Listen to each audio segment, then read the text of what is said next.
ராமானுஜதயாபாத்திரம் ஞானவைராக்யபூஷணம் ஸ்ரீமத்வேங்கடநாதாரியம் வந்தே வேதாந்ததேசிகம் லக்ஷ்மீநாதசமாரம்பாம் நாதயாமுனமத்தியமாம் அஸ்மதாச்சாரியபரியந்தாம் வந்தே குருபரம்பராம் யோ நித்யமच्युतपदाम्बुजयुग्मरुक्मव्यामोहतस्तदितराणि तृणाय मेने अस्मद्गुरोर्भगवतोऽस्य दैकसिन्धोः रामानुजस्य चरणौ शरणं प्रपद्ये। मातापिता युवतयस्तनया विभूतिः सर्वं यदेव नियमेन मदन्वयानाम् आद्यस्य नः कुलपतेर्वकुलाभिरामम् श्रीमत्तदङ्घ्रियुगलं प्रणमामि मूर्ध्ना। भूतं सरश्च महदाह्वयभट्टनाथ श्रीभक्तिदारकुलशेखरयोगिवाहान् भक्ताङ्घ्रिरेणुपरकालयतीन्द्रमिश्रान् श्रीमत्पराङ्कुशमुनिं प्रणतोऽस्मि नित्यम्। முந்துற்றணிஞ்சே முயற்றி தரித்துரைத்து வந்தித்துவாயார வாழ்த்தி சந்த முருகூரும் சோலைசோள் மொய்பூம் பொருணல் குருகூரன் மாறன் பேர் கூறு முன்னுரைத்த திருவிருத்தம் நூறு பாட்டும் முறையின் வரும் ஆசிரியமேழு பாட்டும் மன்னிய நற்பொருள் பெரிய திருவந்தாதி மறவாதபடி 87 பாட்டும் பின்னுரைத்ததோர் திருவாய்மொழி எப்பொழுதும் பிழையற 1102 பாட்டும் இந்நிலத்தில் வைகாசி விசாகந்தன்னில் எழில் குறுகை வருமாறா இறங்கு நீயே. இந்த தினம் பெரிய திருவந்தாதி பிரபந்தம் ஆரம்பிக்க போகிறோம். இன்னைக்கு பெரியாழ்வார் திருநக்ஷத்திரத்துல பெரிய திருவந்தாதி ஆரம்பம். ஆழ்வார்கள் பெரிய ஆழ்வார், பிரபந்தத்தில் பார்த்தா பெரிய திருவந்தாதி. அதனால பெரியாழ்வார் பாசம். பேரணிந்த வில்லி புத்தூராணி தன்னில் பெருஞ்சோதிதனில் தோன்றும் பெருமானே முன் சீரணிந்த பாண்டியன் தன்னெஞ்சு தன்னில் துயக்கரமால் பரத்துவத்தை திறமாச் செப்பி வாரணமேல் மதுரை வலம் வரவே வானில் மால் கருட வாகனாய் தோன்ற வாழ்த்தும் ஏரணி பல்லாண்டு முதற்பாட்டு 471 எனக்குதவு நீயே. இந்த ரெண்டுமே ஆச்சரியமான திருநாமங்கள். இந்த திருவந்தாதிக்கு பெரிய திருவந்தாதியின் பெயர் எப்படி வந்ததுங்கிறதே ஆச்சரியம். நேற்று பார்த்தோம் இல்லவா? திருவந்தாதியிலே சின்னது இது, ஆனாலும் பெரிய திருவந்தாதி அப்படின்னா பெரிய அர்த்தங்களை உள்கொண்டு இருப்பதால் பெரிய திருவந்தாதி. ஆழ்வாருடைய பெரிய அளவிலான ஆசை அப்படிங்கிறது இருக்கு. அந்த ஆசையை ஆழ்வார் வெளிப்படுத்துகிறார் அப்படின்னு இருக்கு. மன்னிய நற்பொருள் பெரிய திருவந்தாதி அப்படின்னு சுவாமி தேசிகன் அதான் சொல்ற. அதே மாதிரி ஆழ்வார்களே பெரிய ஆழ்வார் அப்படின்னு அவருக்கு திருநாமம் வந்ததும் ஒரு சுவாரஸ்யமான விஷயம். ஏன்னா எல்லா ஆழ்வார்களை காட்டிலும் அவர் பெரியவர் அப்படிங்கிறது கிடையாது. ரொம்ப எல்லாரை காட்டிலும் திருநக்ஷத்திரத்திலே பெரியவர் அப்படின்னா பொய்கை ஆழ்வார் தான். முதலாழ்வார்கள்ல முதல்ல இருந்த பொய்கை ஆழ்வார் அவர் தான் ரொம்ப பெரியவர். பிரதானமானவர் அப்படின்னா நம்மாழ்வாரை சொல்லணும். ஆழ்வார்கள்ல பிரதானமானவர். ஆனா ரெண்டும் இல்லாமல் இவருக்கு பெரிய ஆழ்வார் அப்படின்னு திருநாமம் இருக்கு. அதுக்கான காரணம் என்னன்னு சுவாமி தேசிகன் தொன்மௌலி கந்த சுபகாம் உபகிருத்திய மாலாம் லேபே மகத்தர பதானுகுணம் பிரசாதம்னு சாதிச்சிட்டார். எல்லா ஆழ்வாரும் எம்பெருமான எத்தனையோ விதமா அனுபவிச்சிருக்கா. பக்தர்களாக இருந்தது மாத்திரம் இல்லாமல் நாயிகா பாவத்திலே அனுபவித்தவர்கள் இப்படி எல்லாம் நிறைய பேர் உண்டு. அதாவது நாயிகா பாவத்திலே அனுபவித்தவர்கள் குலசேகர ஆழ்வார், நம்மாழ்வார், திருமங்கை ஆழ்வார் எல்லாரும் உண்டு. பெரிய ஆழ்வார் எந்த பாவத்தில் அனுபவிக்கிறார்னா மாமனாரா இருக்க அனுபவிக்கிறது இருக்கட்டும், கண்ணனுக்கே மாமனாராக இருக்க. ஏன்னா சூடி கொடுத்த நாச்சியார் தன்னுடைய திருமகளா அவரை விவாகம் பண்ணி வச்சார் அப்படிங்கிறது மட்டும் இல்லாமல் கிட்டத்தட்ட அந்த மாமனார் மாமியார் பாவத்துல இருந்து ஒரு 10 பாட்டு ஒரு பாடியிருக்கார் பெரியாழ்வார் திருமொழியில.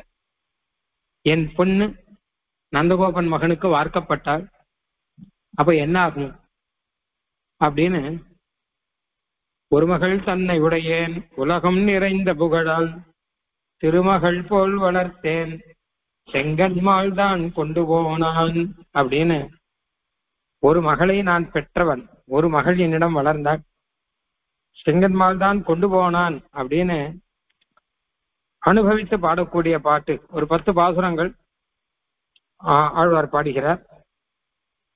கண்ணனிடம் போய் அந்த இடத்துல போய் இருக்கக்கூடியவள் மதுரைப்புறம் புக்கால் குழு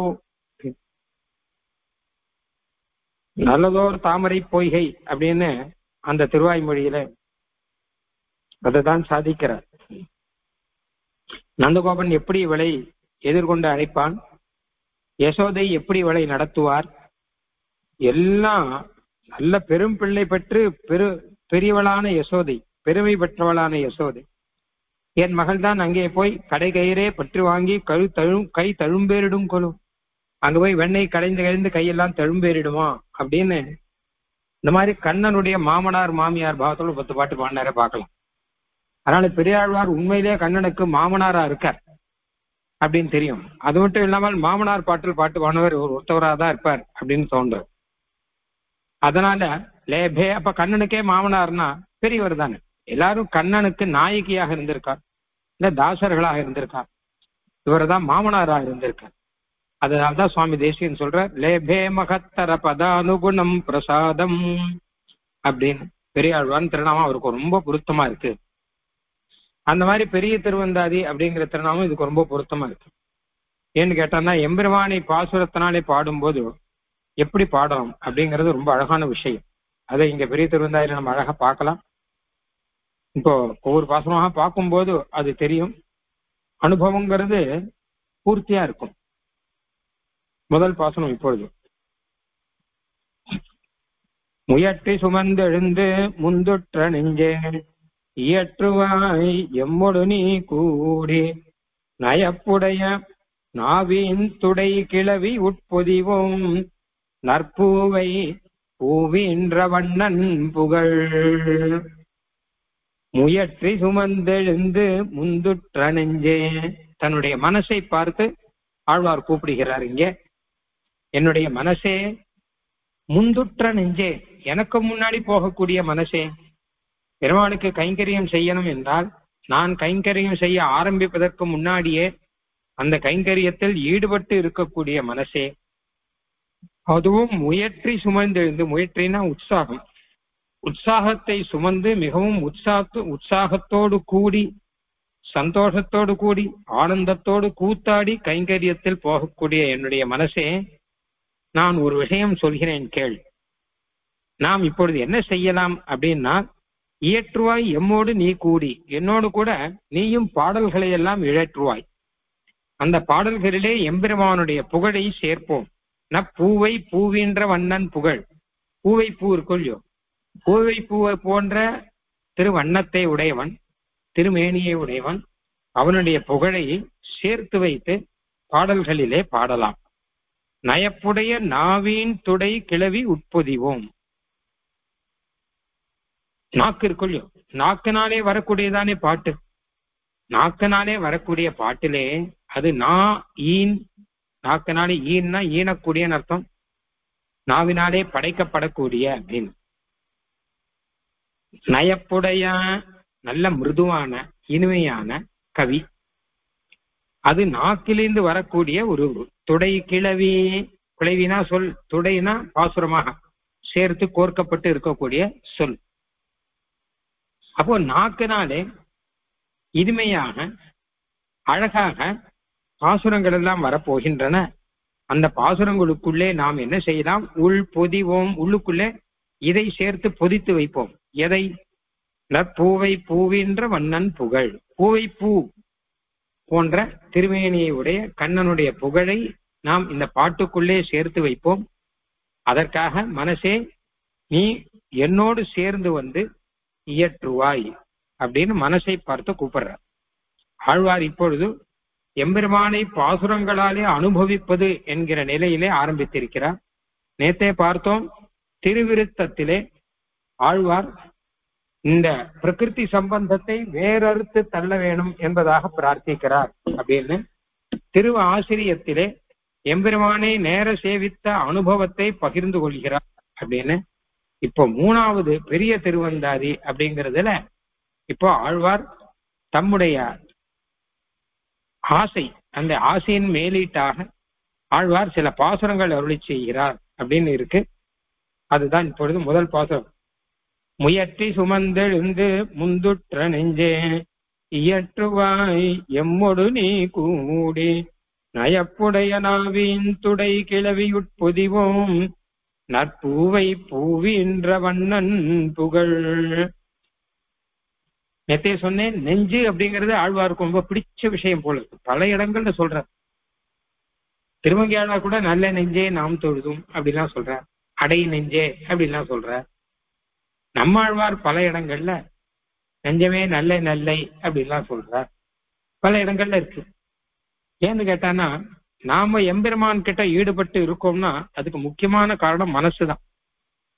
கையினாலே கைங்கரியம் செய்கிறோம், வாக்குனாலே நாம பாடல்கள் எல்லாம் பாடிக்கிறோம்.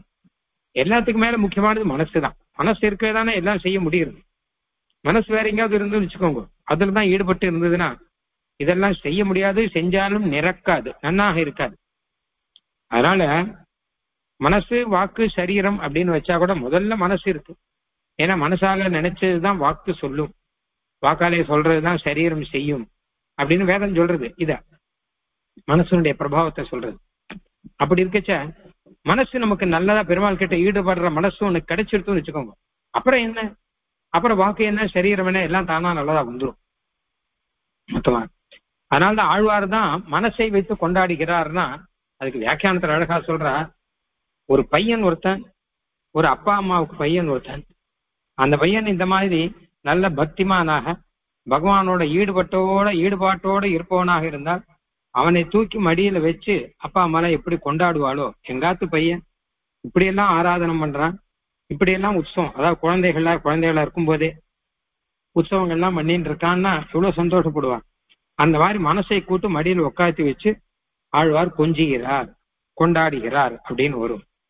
இந்த பாட்டுல என்ன பெய்கிறான்னா, மனசே நீ எம்மோடு கூடி என்னோட சேர்ந்து வா, நாமெல்லாம் போய் பாட்டு பாடலாம்.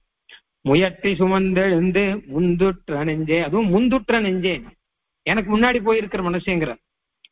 நான் சொல்லி மனசு பிடிச்சு இழுத்துன்னு போக வேண்டியதா இருக்கு. நமக்கெல்லாம் கொஞ்சம் கஷ்டமா இருக்கு, மனசு வெளியிலே ஈடுபடுகிறது. அப்ப என்ன பண்றதுன்னு கேட்டான்னா, அந்த வெளி விஷயத்தெல்லாம் கொஞ்ச நாள் ஆஃப் பண்ணிட்டு இந்த மனசை பிடிச்சு இழுத்து வச்சு பகவான் கிட்ட நிக்குமான்னு பார்த்து கஷ்டப்படுறோம். ஆனால் அதே மனசே அது தானாகவே பகவான் கிட்ட ஈடுபட்டு நம்ம அதை இழுத்துன்னு போறதுன்னு வச்சுக்கோங்க, அது எப்படி இருக்கும்?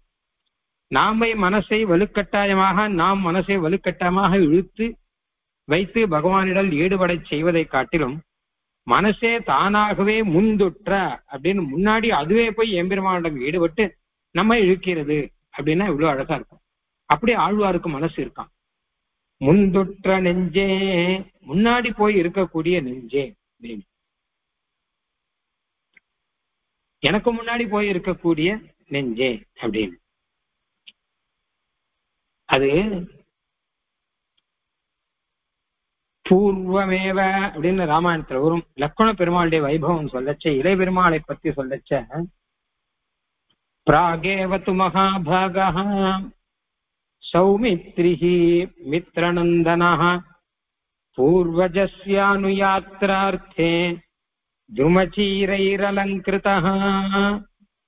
மனசு மாதிரி முன்னாடியே ஈடுபடணும்னா அதுக்கு உதாரணம் யாருன்னா இளைய பெருமாள் தான் உதாரணம். ஏன்னா பெருமாள் காட்டுக்கு போகிறார் அப்படின்னு கிளம்பும் போது பெருமாளுக்கு முன்னாடி இவரை கிளம்பிட்டாராம். பிராகேவது மகாபாகா, பெருமாள் தான் காட்டுக்கு போக சொன்னா, இவரை காட்டு போக சொல்லலையே, யாரும் சொல்லலைனாலும் அதுக்கு முன்னாடி இவர் கிளம்புற. இந்த பாசுரத்தை பிராகேவது மகாபாகா ஸ்லோகத்தை சொன்னது யாரு அப்படின்னு கேட்டான்னா சாட்சாத் சீதா பிராட்டி சொல்ற. அங்க சுந்தரகாண்டத்துல ஆஞ்சநேயர் கிட்ட சொல்ற, பிராகேவது முன்னாடியே லக்ஷ்மண பெருமாள் எங்க இளைய பெருமாள் இருக்காரு மச்சினர் சொல்ற, அவர் முன்னாடியே கிளம்பிட்டார். பிராகேவ எப்படி முன்னாடியே கிளம்பினான்னு ஒரு கேள்வி வருது. என்ன கேட்டான்னா, பெருமாள் ராமனுக்கு சேஷனாக இருந்து கைங்கரியம் பண்றவர் தானே, அப்படிதானே? அப்ப பெருமாள் ராமன் காட்டுக்கு போனார், அதனால நானும் காட்டுக்கு போறேன் அப்படின்னு தானே கிளம்பணும். இப்ப இவர் முன்னாடியே கிளம்பினார் அப்படின்னா இவர் இப்படி முன்னாடி கிளம்ப முடியும்? பெருமாள் ராமன் காட்டுக்கு போச்சுதானே இவரும் கிளம்பணும் அப்படி கேட்டான்னா, ஆமாம், ஆனால் அப்படிதான். ஆனா முன்னாடியே கிளம்பினார்ங்கிறதுக்கு தாற்பயம் என்ன கேட்டா, பெருமாள் ராமனை பார்த்து காட்டுக்கு போக சொன்னார். அவருடைய தகப்பனார் தசரதர் கைகேயி சொன்னார். அதனால அவர் கிளம்புறார். இவர் யாருமே சொல்லல, சொல்லாம இவரே கிளம்புறாரு இல்லையா? அது மட்டும் இல்ல, அவரே சொல்றார், லக்ஷ்மண பெருமானே சொல்றார், நான் முன்னாடி போவேன் அப்படின்னு சொல்லிட்டு சொல்றார். தீப்தம் அக்னிம் அரண்யம் வா எதி ராம பிரவேக்ஷதி பிரவிஷ்டம் தத்திர மாம் வித்தி அப்படிங்கிற. ராமன் காட்டுக்கு போனா என்ன, அக்னியில போய் விழுந்தா கூட அவருக்கு முன்னாடி நான் விழுவேங்கிற. காட்டுக்கு போறது பெரிய விஷயம் இல்லை. ராமர் அக்னியில விழ சொல்லிட்டா வச்சுக்கோங்க, அவர் அக்னியில போய் விழுந்தா கூட அவருக்கு முன்னாடி நான் விழுவேன், அப்புறம் தான் இவர் விழணும் அப்படிங்கிற. அந்த மாதிரியாக பூர்வம் முன்னாடியே நான் போய் விழுவேன் அப்படிங்கிற நிலைமையில இவர் இருக்கார். அதனால்தான் பூர்வஜஸ்ய அனுயா. அதனால துருமச்சீரை இவரும் மரவுரியெல்லாம் பெருமாள் மரவுரியெல்லாம் தரிச்சுன்னு பார்த்தான்னா லக்ஷ்மண பெருமாளும் மரவுரியெல்லாம் தரிச்சுட்டு இருக்கார் அப்படின்னு. பிராகேவது மகாபாகா. மகாபாகான மகாபாகியவான் அர்த்தம், மகாபாகியசாலி. ஏன்னா அயோத்தியில இருக்கிறவா மொத்த பேருமே ராமனோட கூட காட்டுக்கு கிளம்பினான். பெருமாளோட கூட காட்டுக்கு போறாருன்னா நாங்களும் கிளம்புறோம் அப்படின்னு சொல்லிட்டு கிளம்பினான். யார் கடைசி வரைக்கும் காட்டுக்கு போனா அப்படின்னா யாரும் போல திரும்பி வந்துட்டான். அப்ப அவள்லாம் என்ன சொன்னான்னா, பாக்கியம் பண்ணவன்னா லக்ஷ்மண பெருமாள் தான், லக்ஷ்மணன் தான். ஏன்னா கூடவே போறாரு இல்லவா அவர். அதனால அவர் ஒருத்தர் தான் பாக்கியம் பண்ணுவார். நாமெல்லாம் எல்லாரும் பாக்கிய ஹீனர்கள், பாக்கியம் இல்லாதவா. மகாபாகியசாலியே லக்ஷ்மண பெருமாள் தான் அவள்லாம் பேசிக்கிறாளாம். அப்படியே ராமாயணத்திலேயே வரும். அந்த மாதிரி லக்ஷ்மண பெருமாளும் நினைக்கிறேன் மகாபாகியசாலி நானு அப்படின்னார். எதுக்கு மகாபாகியசாலி? காட்டுக்கு போறதுக்கு. நல்லவேளை நான் காட்டுக்கு போல இங்கே இருக்கேன், நான் பாக்கியசாலின்னு எல்லாரும் நினைப்பா. ராமன் தான் காட்டுக்கு போயிட்டார், அப்பா நல்ல வேளை நான் பிழைச்சேன், என்னையும் போக சொல்லலையே அப்படின்னு தானே நினைப்பா. ஆனா லக்ஷ்மண பெருமாள் ஏன் அப்படி நினைக்கிறார் அப்படின்னு கேட்டான்னா, அகம் சர்வம் கரிஷ்யாமிங்கிற. நான் கைங்கரிய மரணம் தானே, கைங்கரிய மரணங்கிறது அவருடைய லட்சியம். கைங்கரியம் பண்ணா பாக்கியம் அப்படின்னு நினைக்கிறவர். அப்ப அவர் என்ன பண்றார், இங்க தேசத்துல இருக்கிறத காட்டிலும் காட்டுல இருந்தா நிறைய கைங்கரியம் பண்ண முடியும். இங்க நாட்டுல கைங்கரியம் குறைவாதான் பண்ண முடியுது. காட்டுல போனா அகம் சர்வம் கரிஷ்யாமி, நான் எல்லா வித கைங்கரியமும் நான் பண்றேங்கிற. தீர்த்தம் கொண்டு வரதுல இருந்து ஆரம்பிச்சு சகல விதமான சுசுருஷையும் நான் பண்றேன் அப்படின்னும் போது அவருக்கு தன்னை மகா பாக்கியசாலி. ஏன்னா எது நமக்கு லட்சியமோ அதை வச்சு பாக்கியசாலின்னு இருக்கிறோம், அப்படித்தானே? பைசா தான் லட்சியம் இருக்கோம் வச்சுக்கோங்க. அவ நிறைய பைசா கிடைச்சா பாக்கியம் அப்படின்வா. ஸ்தானம் தான் லட்சியம் இருந்தா இப்ப நல்ல ஸ்தானம் கிடைச்சா பாக்கியம் அப்படின்வா. கைங்கரியம் தான் லட்சியம் அப்படிங்கிறவா. ஒரு பாராயணம் கிடைச்சா மகாபாகியம், என்ன பாக்கியம் எனக்கு இன்னைக்கு இந்த பாராயணம் கிடைச்சது அப்படின்னு சொல்லுவா இல்லையா? அந்த மாதிரி லக்ஷ்மண பெருமாள் தான் பரம பாக்கியசாலியாலாம். ராகேவது மகாபாகா சௌமித்ரிஹி. சுமித்ராவோட பிள்ளை இல்லையா, அதனால. ஏன்னா சுமித்ரா தேவிக்கு தான் அந்த ரசம் தெரியும். லக்ஷ்மண பெருமாள் பார்த்து நீ காட்டுக்கு போன்னு சொன்னவர் அவர். மித்திரநந்தனஹா. மித்திரர்கள் எல்லாருக்கும் சந்தோஷத்தை கொடுத்தவர். எல்லாரும் லக்ஷ்மண பெருமாளை பார்த்து பொறாமைப்படுறார், இவர் பண்ண பாக்கியம் என்ன அப்படின்னு சொல்லிட்டு. அப்படிப்பட்டவர் பூர்வஜஸ்ய அனுயாத்ரார்த்தே துருமச்சீரைஹி அலங்கிருதா. மரவுரி எல்லாம் தரிச்சுண்டு அலங்காரம் ஆச்சு அவருக்குங்கிற. அலங்காரம் பண்ணிட்டு பட்டாபிஷேகத்துக்கு ராமனுக்கு அலங்காரம் பண்ணா, இவருக்கு காட்டுக்கு போறதுக்கு இவருக்கு அலங்காரம் பண்றாங்க. பெருமாளுக்கு அலங்காரம் பண்ணுவது பட்டாபிஷேகத்துக்கு, பக்தர்களுக்கு அலங்காரம் பண்ணுவது கைங்கரியத்துக்கு இல்லையா? அதனால இவர் காட்டுக்கு போறதுக்காக இவர் அலங்காரம் பண்ணிட்டு வர்றார். அதான் மரவுரி எல்லாம் தரிச்சுன்னு வர்றார் அப்படின்னு. ஆக லக்ஷ்மண பெருமாள் எப்படி முன்னாடி கிளம்புறாரோ அந்த மாதிரி முன்னுற்ற நெஞ்சே, எனக்கு முன்னாடி நீ கிளம்பி இருக்கிற நெஞ்சே அப்படின்னா. முளையிலங்கு பூம் புயலை முன்போட அன்போடி இருக்கின்றாளான் கலையிலங்கு மொயிலாளர் கண்ணபுரத்தம்மானை கண்டாள் கொலோன்னு கலையன் பாட்டுல வரும். நாயிகா பாவத்துல சொல்ற. அங்கேயும் அந்த நாயிகையானவள் சொல்லுகிறாள், கண்ணனிடம் நான் ஈடுபடுவதற்கு முன்னாடி என்னுடைய மனசு ஈடுபடுகிறது அப்படிங்க. நான் ஓடுவதற்கு முன்னாடி என்னுடைய மனசு ஓடுகிறது. அது எப்படி தெரிகிறது அப்படின்னு கேட்டான்னா, அவருடைய திருமார்பு மூலமாக தெரிகிறதாம் அப்படிங்கிறார். சிலையிலங்கு பொன்னாழி தென்படை தண்டு ஒன் சங்கம் என்கின்றாளால் மலையிலங்கு தோல் நான்கே மற்றவனுக்கெட்டேகான் என்கின்றாளால் முளையிலங்கு பூம் பயலை முன்போட அன்போடு இருக்கின்றாளாம். முன்போட அப்படின்னு இவருடைய திருமேனி கண்ணனிடம் ஈடுபடுவதற்கு முன்னாடி இவருடைய திருமார்புக்கு ரொம்ப ஈடுபாடு அதிகமா இருக்குன்னு அர்த்தம். அந்த மாதிரியாக ஏன்னு கேட்டா மனசுடைய ஈடுபாடை காண்பிக்கிறது அது அப்படின்னு சொல்றான். அந்த மாதிரி ரீதியில முந்துற்ற நெஞ்சே, அதுவும் இல்லாமல் முயற்றி சுமந்து அப்படின்னா ரொம்ப உற்சாகத்தை சுமந்து கொண்டுன்னு அர்த்தம். மனசு நிறைய சந்தோஷத்தை வைத்துக் கொண்டு, மனசு நிறைய உற்சாகத்தை சுமந்து கொண்டு முன்னாடி மனசு போயிட்டு. சாதாரண மனசு போகல, ஆனந்தத்துல ஆனந்த கூத்தாடி கொண்டு சுவாமி தேசிகன் சொல்றாரு இல்லையா, ஸ்ரீரங்கம் அப்படின்னா என்னுடைய மனசு ஆனந்தத்திலே கூத்தாடுகிறது அப்படிங்கிறார்.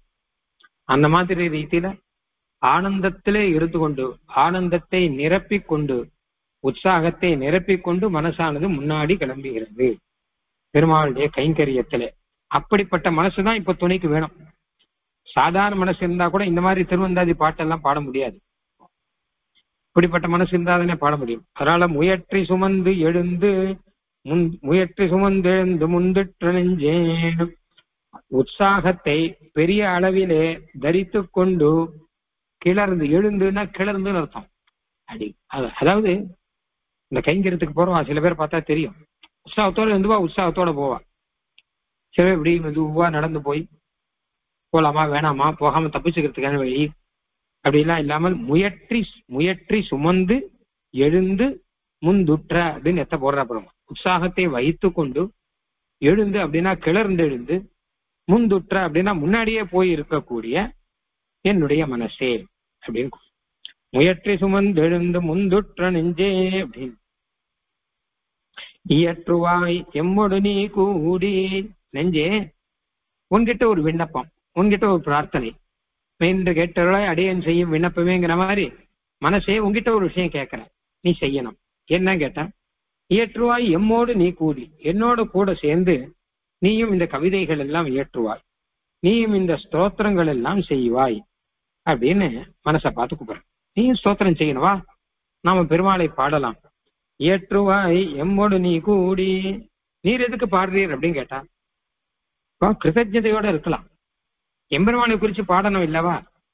முன்னாடி திருவாசிரியத்திலே சொன்னோம் இல்லையா, அவனுக்குதான் நாம பல்லாண்டு பாட வேணும் அப்படி, வாழியன்று யாம் தொடை செய்யும் கொள் அப்படின்னு சொன்னார் இல்லையா. என்னென்ன சிருஷ்டி ஸ்திதி சம்மாரங்களை பண்ணுவோம், ரட்சணத்தை பண்ணுவோம், அவனுக்காகத்தானே பாட்டு பாடணும்னு சொன்னார் இல்லையா. அந்த மாதிரி பாட்டு பாடுறேன்னும் போது நீ இயற்றுவாய் எம்மோடு நீ கூடி, என்னோட நீயும் வா அப்படின்னு மனசையும் கூட்டுக்கிற. இயற்றுவாய் எம்மோடு நீ கூடி, என்ன என்ன ஏற்றுவாய், என்ன செய்யணும் அப்படின்னு கேட்டா, நயப்புடைய நாவின் துடை கிளவி உட்பொதிவோம் நற்பூவை பூவின்ற வண்ணன் புகழ். நயப்புடைய நா ஈன் துடை கிளவி, நாக்குனாலே ஈன் வெளிவருகிறன்னு அர்த்தம். ஈனுதல் அப்படின்னு சொல்றாரு இல்லையா, அந்த மாதிரி வெளிவருதல், நாக்குனாலே வெளிவருகிற, நாக்கு படைக்கிற துடை கிளவி. துடைனா நல்லா சேர்ந்து இருக்கக்கூடிய கிளவி சொல். ஒரு மாலை அப்படின்னா எப்படி அடுக்கடுக்கா சேர்ந்து இருக்குமோ புஷ்பங்கள்லாம், அந்த மாதிரி சொற்கள் எல்லாம் பதங்கள்லாம் அப்படி எப்படி சேர்ந்து இருந்தா தானே இது சொன் மாலை அப்படின்னு ஆகும். அந்த மாதிரி சந்தர்ப்பங்கள்னாலே சேர்ந்து இருக்குன்னு அர்த்தம். அழகா கோத்து வச்சிருக்க, அப்படி கோத்து வைக்கணும். நாக்கனாலே வரக்கூடிய அந்த சொற்களை எல்லாம் அழகாக கோத்து நாம் வைப்போம். நயப்புடைய ரொம்ப அழகாக இருக்கக்கூடியன்னு அர்த்தம். அதாவது ஒரு பெருமை, ஒரு சௌந்தரியம், ஒரு மார்த்தவம், மிருதுத்தன்மை. கவிதைனா என்ன இருக்கணும் இல்லையா, கவிதையில சகலம் நல்ல கம்பீரமா இருக்கணும், நல்ல அர்த்தம் இருக்கணும், அதே சமயம் மிருதுவா இருக்கணும், அதே சமயம் ரசமா இருக்கணும், அதே சமயம் மதுரமா இருக்கணும். எத்தனை இருக்கு, அப்படி எல்லாம் சேர்ந்து இருக்கு அப்படின்னு அர்த்தம். ஏன்னா எம்பெருமானை பற்றிதாக இருக்கிற அப்படின்னாலே எல்லாம் சேர்ந்து இருக்கு. அது மட்டும் இல்ல, நயப்புடைய நா, என்னுடைய நாக்கே விசேஷமானது. அத சுவாமி தேசிகன் சொல்ற, என் நாக்கு இருக்கே இது எம்பெருமானை தவிர வேற யாரையும் பாடாது. ஏன்னா அது என்னை காட்டிலும் பரமை காந்தி. பரமை காந்தினா நாக்கு தான் பரமை காந்தி. பரிமளமுச்சா வாச்சான யாச்சாமகே அப்படிங்க. ஏன்னா நல்ல பரிமளம். என்னுடைய நாக்குல ஹைகிரீவன் இருக்கார், நாக்குல நல்ல பரிமளம் வீசக்கூடிய ஒரு நாக்கு இது. இதுல போய் சாதாரண தெய்வங்களை எல்லாம் பாட மாட்டேன் நான் அப்படிங்கிற சொல்லவே வேண்டாம். பரிமளமுச்சா வாசானயாச்சாமகே நாதேன ஸ்திரணவன்யதன்யதபி வா தன்னாபிநாதீகினி நாதீகஸ்பிருகணீய சௌரபமுச்சா வாசானயாச்சாமகே. இங்கேயும் சௌரபமுச்சாங்கிற வாக்குக்குன்னு ஒரு வாசனை ஒண்ணு இருக்கு. அதை இன்னொருத்தர்கிட்ட போகக்கூடாது. அது அது யாருக்கு யார் உரியவனோ அவன் கிட்டதான் போகணும். அப்படி நவயப்புடைய நாவின் துடை கிளவி, நன்கு சொற்களாலே கோர்க்கப்பட்டு இருக்கக்கூடிய கிளவி அப்படின்னா சொற்கள். அந்த சொற்கள் உடைய நயற்புடைய அழகாக கோர்த்திருக்கக்கூடிய சொற்கள். நாவின் துடை கிளவி உட்பொதிவோம், அந்த கிளவி உள்ளுக்குள்ளே நாம் பொதிவோம், நாம் பதிப்போம்னு அர்த்தம். உள்ளுக்குள்ளே சில விஷயங்களை சேர்த்து வைப்போம். வா, எதை சேர்த்து வைப்போம்னா பூவின்ற வண்ணன் புகழ், எம்பெருமானுடைய புகழை சேர்த்து வைப்போம் அப்படியாது. நற்பூவை பூவின்ற வண்ணன் புகழ். நற்பூவை பூவை பூன்னு புஷ்பம் கருத்த நிறத்திலே இருக்கும். பூவை பூவண்ணான ஆண்டார் சொல்றாரு இல்லையா, கருப்பு நிறத்துல இருக்கும், மிருதுவா இருக்கும், பிரகாசமா இருக்கும். பூவை பூக்கு 3 விஷயம். கொஞ்சம் கருப்பா இருக்கும், பளபளவெல்லாம் பிரகாசமாயும் இருக்குமா, மிருதுவாகவும் இருக்கும். அந்த மாதிரி கண்ணன் திருமேனி இருக்கான். அதுதான் பூவை பூவண்ணான்னு நாச்சியார் சொல்ற. அதான் பூவை பூவின்ற வண்ணன் அப்படின்னா பூவை பூ காட்டுகிற வண்ணத்தை உடையவன், பூவை பூ காட்டுகிற நிறத்தை உடையவன் அப்படின்னு அர்த்தம். இல்ல பூவை பூவை காட்டுகிற நிறத்தை உடையவன், அதாவது கண்ணனுடைய நிறம் பூவை பூவை காட்டுகிறது அப்படின்னு சொல்லலாம். அதாவது பூவை பூ போன்ற நிறமுடையவன் கண்ணன் சொல்லலாம். இல்ல கண்ணன் போன்ற நிறமுடையது பூவை பூன்னு சொல்லலாம். எப்படி வேணா சொல்லலாம். ஆனா எப்படி சொன்னா உபமானம் சரியா இருக்கும் அப்படின்னா, எப்படி சொன்னாலும் உபமானம் சரியா இருக்காது. ஏன்னா கண்ணனுக்கு சமமாகாது. அதனால நற்பூவை பூவி என்ற நர்னு ஒரு விசேஷம் ஒன்று சேர்த்துக்கிற. நல்ல இந்த லோகத்திற்கு பூவை பூலாம் விட்டுடுங்க. ரொம்ப ரொம்ப சிரேஷ்டமான பூவை பூ ஒன்று இருக்குன்னு எடுத்துக்கோங்க. அதுக்கு சமம் எதுவுமே கிடையாதுன்னு அந்த மாதிரி வேணா சொல்லிக்கலாம். ஏன்னா சாதாரண பூவை பூ உபமானமாக நேர் நிற்க முடியாது. அதனால ஏன்னா ஒரு நாள் வாடி போயிடும். அது கூரத்தாழ்வான் சொல்றாள், தாமரை பூ போன்ற கண்கள் அப்படின்னு சொல்றா. அவ கூரத்தாழ்வான் கேட்கிற, தாமரை பூ போன்ற கண்கள் சொல்ற, ஆனா தாமரை பூ வாடி போறது, இந்த கண்கள் வாடவே இல்லையே, அப்ப எப்படி தாமரை பூ போன்றன்னு சொல்ற அப்படிங்க. அந்த மாதிரி பூவை பூ போன்ற திருமேனினா பூவை போன்ற எப்பவுமே மிருதுவாவே அப்படியே இருக்குமான்னா இருக்காது. ஆனா கண்ணன் நித்திய யுவாவா இருக்கானே, அதனால இந்த பூவை பூ எல்லாம் மோசமான பூவை பூ. நல்ல பூவை பூ ஒன்று எடுத்துக்கோங்க. நற்பூவை பூவின்ற வண்ணன், அப்படிப்பட்ட நிறத்தை உடையவன். வண்ணன் தான் நிறத்தை உடையவன் அர்த்தம். வண்ணன் தான் சுபாவத்தை உடையவன் அதே அர்த்தம். அந்த கண்ணன் அவனுடைய புகழ், அவனுடைய திவ்ய கல்யாண குணங்களை, என்னென்ன ஆத்ம குணங்களையும் சரீர குணங்கள், திருமேனி குணங்கள் என்ன, ஆத்ம குணங்கள் என்ன, இது எல்லாவற்றையுமே நாம் உட்பதிவோம். எங்கே நயப்புடைய நாவின் துடை கிளவி உட்பொதிவோம். நாக்கினாலே வரக்கூடிய வார்த்தைகள், அழகான வார்த்தைகளுக்குள்ளே அந்த எம்பெருமானுடைய புகழை சேர்த்து வைப்போம். அதற்கு மனசே நீயும் கூடவா, என்னோடு கூடவா, கூட வந்து என்னோடு கூட ஏற்றுவாய் அப்படிங்கிற. முயற்று சுமந்தெழுந்து முந்தொற்ற நெஞ்சே இயற்றுவாய் எம்மொடு நீ கூடி நயப்புடைய நாவின் துடை கிளவி உட்பொதிவோம் நற்பூவை பூவின்ற வண்ணன் புகழ். அழகான பாட்டு. இதுல 1-2 விஷயம். நாவின் துடை கிளவியில மனசை பார்த்து கூப்பிடுற, மனசே நீ வா, நாக்கு பாடுகிறது, அந்த நாக்குல நீ வந்து கலந்துக்கோ அப்படிங்கிற. நீ வந்து கலந்துக்கோ, நானும் வரேன், 2 பேரும் வந்து கலந்துப்போம். இந்த நாக்கு பாடும்போது அதுல எம்பெருமானுடைய புகழ் சேர்ந்து இருக்கும்படி பார்த்துக்கலாம் நாம அப்படிங்கிற. ஆனா என்ன சுவாமி, மனசால பாடும், மனசுனால நினைக்கிறது தானே நாக்கு செய்யும். அதாவது நாக்கு முக்கியமா எது பிரதானம்னு பார்க்கணும். மனசால நினைக்கிறது தான் நாக்கு பேசும். இது வேதத்துல இது ஒரு கதை இருக்கு. மனசுக்கும் வாக்குக்கும் சண்டை வந்துருத்தான் முன்னாடி, யார் பெரியவர் அப்படின்னு சொல்லிட்டு 2 போட்டி போட்டுன்னு கடைசியில பிரஜாபதி கிட்ட போச்சு. அவர்கிட்ட போய் கேட்டு, இன்னும் 2 பேர்ல யாரு சிறந்தவர் அப்படின்னு. அவர் சொன்னார் மனசுதான் அப்படின்னு. மனசுதான் சிறந்தது. ஏன் கேட்டாங்கன்னா, மனச என்ன நினைக்கிறதோ அதை சொல்றதுக்காக தான் நாக்கு இருக்கு. நாக்குக்கு சுதந்திரமா செயல்பட முடியாது. மனசை நினைக்கிறத வாயால சொல்லணும், அவ்வளவுதானே. அதனால நீ தூதி ரேவத்வம் மனசோசி, நீ மனசனுடைய தூதன் நீ அப்படின்னு நாக்கு பார்த்து சொல்லிட்ட. உடனே நாக்குக்கு கோபம் வந்துருச்சு. உடனே அந்த பிரஜாபதி பார்த்து நாக்கு சொல்லித்தான், இனிமே உம்முடைய மந்திரத்தை நான் சொல்ல மாட்டேன்னு சொல்லிட்டோம் கோபித்தனால. அதனாலதான் என்ன கேட்டான்னா பிரஜாபதி ஹோமம்னு ஒண்ணு வரும். அதுக்கு மந்திரம் கிடையாது, வெறும் தூஷ்ணீம் ஹோமம் பேர். தூஷ்ணின்னா வாயை மூடியும் ஹோமம் பண்ணணும். அது பிரஜாபதிக்கு பிரஜாபதி இதம் நம்ம இந்த ஹோமம் பிரஜாபதிக்குன்னு சொல்லுவா. எல்லா ஹோமத்துக்கும் மந்திரம் உண்டு இல்லையோ, ஆனா பிரஜாபதிக்கு வந்தக்கூடிய இந்த ஹோமத்துக்கு மாத்திரம் மந்திரம் கிடையாது அப்படின்னு இருக்கு. அப்போ அந்த மாதிரி ரீதியில மனசுதானே முக்கியம். நாக்குங்கிறது மனசை அனுசரித்து போகக்கூடியதானே. ஆனா இந்த பாசுரத்துல என்ன பண்றார், நாக்கு பாடுகிறது, மனசே நீ இதுல அனுசரித்து இரு அப்படின்னு சொல்ற. நாக்கு அது என் வசமன்றுங்கிற பெரியாழ்வார். நாக்குனால உன்னுடைய நாமத்தை சொல்வேன் அப்படின்னு சொல்லச்ச. இப்ப இங்க ஆழ்வார் எந்த பாவத்துல சொல்றார் அப்படின்னு சொன்னா, இப்ப மனசே நாக்கு பாடுகிறது இல்லையா, அதுல நீ கலந்துக்கோ, நானும் போறேன், நாம 2 பேருமா போவோம், ஏற்றுவாய் எம்மோடு நீ கூடி 2 பேரும் போய் கலந்து சொல்லுவோம் அப்படின்னா, அப்ப மனசு கேட்கறதா, அப்ப மனசனாலே நினைச்சு நாக்காலே பாட வேண்டாமா அப்படின்னா, நாக்கு அது பாட்டுக்கு பாடும் அப்படின்னு விட்டாரா. அது எப்படி பாடும் அப்படின்னு கேட்டான்னா, அதை பாட வைக்கிறவர் இருந்தா பாடும். அது யாருன்னா எம்பெருமான். எம்பெருமான் தானே இந்த திருவாய்மொழி சுவாமி நம்மாழ்வார் சொல்ற மாதிரியாக, இன் கவி பாடும் பரமகவிகளால் தன் கவி தான் தன்னை பாடுவியாது இங்கே இங்கு என்னுடன் என்னால் தன்னை வன்கவி பாடும் வைகுந்தான். நன்கு என்னுடன் ஆக்கி என்னால் தன்னை வன்கவி பாடும் வைகுந்தனாது. எம்பெருமான் முன் ஊறு சொல்லுகின்றான், முன்னாடி சொல்லிட்டு இருக்கான். எம்பெருமான் நாக்கை பாட வைக்கிறான், மனசை பெரிய அளவுல எதிர்பார்க்கல. அப்போ பெருமாள் பாட வைக்கிறபடினால மனசை நீ கூட வா, வெறும் மனசு எல்லாம் பாடினா நல்லா இருக்காது, நீ நானும் கலந்துப்போம். ஆழ்வாருடைய பாவத்தை பார்க்கணும். ஆழ்வார் முதல்ல இருந்தே சொன்னார் இல்லையா, திருவாய்மொழியிலேயே அந்த ஞானத்தை கொடுத்தவன் எம்பெருமான், மயர் வர மதிநலம் அருளியனன் எவனவன் அப்படின்னா ஞானத்தை கொடுத்தவன் எம்பெருமான், பாட வைக்கிறவன் எம்பெருமான், எல்லாம் எம்பெருமான் தான்.